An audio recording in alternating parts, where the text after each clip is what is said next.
Sir इसी से मुताल्लिक़ एक सवाल, जैसे जो मेरे हम उम्र लोग हैं वो अक्सर जो डिप्रेशन में या मसले में वो इस तरह से कि माँ बाप जो है पसंद की शादी के लिए नहीं मानते। तो ये है कि हमारे इस्लाम में भी है हर हाल में लड़की की मर्ज़ी देखी जाए, लेकिन ये जो हमारी पाकिस्तानी सोसाइटी है ना, इसमें जो माँ बाप होते हैं वो इस चीज़ को अभी तक कंसिडर नहीं करते। वो अभी तक इतने कंजर्वेटिव हैं कि यही चीज़ सोची जाती है जो हमने फ़ैसला किया है वही बेहतर है, और ना लड़के की पसंद ज़्यादा देखी जाती है। लड़का कहता है हम नहीं कर सकते क्योंकि माँ बाप नहीं एग्री करते, और लड़की की तरफ से भी यही मसले मसाइल आते हैं। अब ये है कि दुनिया कहाँ से कहाँ पहुँच गई है, लेकिन अभी तक यहाँ पे जो बच्चे बच्चियाँ हैं उनको अपनी पसंद की शादी की इजाज़त नहीं है। एक है हतमी कानून, दीन एक हतमी कानून देता है आपको, और फिर उसके साथ कुछ तरगीब भी देता है। यानी एक ये आपका कानूनी राइट है और ये रिकमेंडेशंस है, ठीक है। अब रिकमेंडेशंस कैसे बनती हैं? जैसे कल्चर है, तहज़ीब है, तमद्दुन है, अगर ये रिलीजन से नहीं टकराता तो रिलीजन इसको इनकरेज करता है कि एक अच्छी सोसाइटी की तहज़ीब होनी चाहिए, तमद्दुन होना चाहिए, कल्चर होना चाहिए। अगर वो दीन से नहीं टकराता है तो दीन इसको इनकरेज करता है, सकाफ़त को इनकरेज करता है। एक ऐसी सोसाइटी के अंदर जहाँ शादी फैमिलीज़ के बीच में होती है, ठीक है, हमारे माशरे में अभी भी शादी फैमिलीज़ के बीच में होती है, ऐसा ही है ना। मतलब हमारे यहाँ शादियों में अभी भी आपको पता है कितने लोग आते हैं, 400 500 1000 लोग नज़र आ रहे होते हैं शादियों में। इसका क्या मतलब है इतने लोगों को क्यों बुलाया? ये लड़का लड़की ने अकेले तो जाके अंगूठी नहीं बनाई है। इसका मतलब है ख़ानदानों को क्यों बुलाया है? क्योंकि शादी ख़ानदानों के बीच में होती है। तो अगर शादी ख़ानदानों के बीच में होनी है तो फिर ख़ानदानों की राय की अहमियत होनी चाहिए। फिर तो ज़ाहिर है उन माँ बाप की राय की अहमियत होनी चाहिए। अगर आपको उनके साथ रहना है, अगर आपको उसी घर में रहना है जो आपके बाप का है, तो फिर ज़ाहिर है उनकी अहमियत होगी। ऐसा तो नहीं हो सकता ना कि मैं सुनूंगा बाप की नहीं लेकिन रहूँगा बाप के घर, ऐसा तो नहीं हो सकता ना।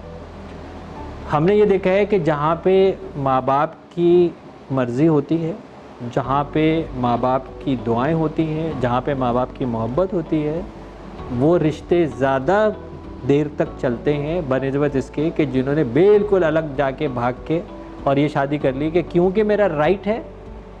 इसमें कोई डाउट नहीं है कि दीन आपको राइट देता है कि आप जाके शादी कर सकते हैं, आप दोनों बालिग हैं। तो इसमें कोई डाउट नहीं है कि मुल्की कानून, दुनिया का हर मुल्की कानून आपको इस बात की इजाज़त देता है कि आप जाइए और जाके आप शादी कर सकते हैं। ये आपका राइट है, इसमें कोई डिनायबल नहीं है।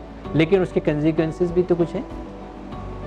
भाग के शादी करना, माँ बाप के बगैर शादी करना, ख़ानदानों के बगैर शादी करना, उनकी डिवोर्स रेट भी देख लीजिए, उनके आपस के इश्यूज़ भी देख लीजिए।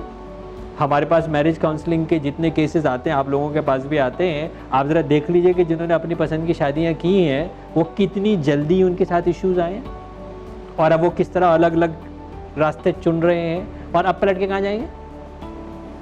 सवाल ये है, ख़ास तौर से लड़कियों को मैं ये कह रहा हूँ, बच्चियों को मैं कह रहा हूँ, बेटी का बाप हूँ इसलिए मैं आपको कह रहा हूँ कि लड़का जो है इस माशरे के अंदर फिर एक्सेप्ट कर लिया जाता है। अनफॉर्चुनेटली भटक गया था, वही भगा के ले गई होगी। मेरा बच्चा तो कभी था ही नहीं ऐसा। हाँ मेरा चांद, तेरे लिए तो मैं अच्छी लड़की लेके आती हूँ, खाला की बेटी वैसी कब से बैठी। उसके साथ क्या होगा बेटा, तुम्हारे साथ क्या होगा? तुमने जो घर छोड़ा था वो तो घर मोहल्ला कोई भी तुम्हें लेने के लिए तैयार नहीं है ना। अब तुम कहाँ जाओगे? अब कहाँ जाओगे? तो मेरा राइट है, मेरा राइट है, लेकिन मेरे साथ कुछ अकल भी होनी चाहिए। मैं अपने ड्राइवर्स को कहता हूँ कि भाई इस शहर के अंदर हर आदमी को जल्दी है, मुझे नहीं है। तो ना तुम्हें सिग्नल तोड़ना है, ना तुम्हें तेज़ चलाना है, और अगर कोई आपको रास्ता नहीं दे रहा और आपका रास्ता है तो आप उसको रास्ता दे दें। मेरी कोई बेइज्जती नहीं हो रही। मेरी जान, मेरी गाड़ी ज़्यादा बेहतर है कि महफूज रहे, बजाय इसके कोई पागलपन के ऊपर मैं रेस लगाऊँ और मैं बाहर निकल के बताऊँ कि तेरा हक है या नहीं है।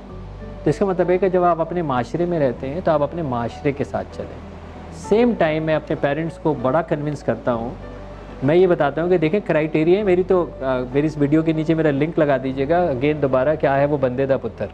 मैंने 12 क्राइटेरिया बताए हैं कि अगर ये क्राइटेरिया के ऊपर आपका जो लड़का अगर पूरा उतरता है तो खुदारा उससे शादी कर दें, इससे अच्छा रिश्ता नहीं मिलेगा। ये कोई नहीं है कि वो लड़की ने कहा है। जब सरकार आलम सल्लल्लाहु अलैहि वसल्लम का रिश्ता हज़रत खदीजा भेज सकती है, खातून भेज सकती हैं, तो आप कौन हैं? ये कहने के लिए कि लड़की को रिश्ता नहीं भेजना चाहिए या लड़की को प्रपोज नहीं करना चाहिए ना, सोचे तो सही। तो अगर ये लड़का सही है, इन क्राइटेरिया पे पूरा उतर रहा है, तो फिर आपको पहले आपको पता है आपका लीगल राइट नहीं है, तो फिर आप इसको कंसिडर करें। अब ये झूठी अनस से बाहर निकलें, राइट, झूठी अनस से इसको बाहर निकलें और इसको रिश्ते को होने दें, रिश्ता उनको करने दें, राइट। लेकिन माँ बाप, मैंने आपको कहा ना, ये मेरे ख्याल में जो हमारी वाली जनरेशन में थोड़े बहुत जरासीम रह गए, अगली में यह नहीं आएगा सवाल।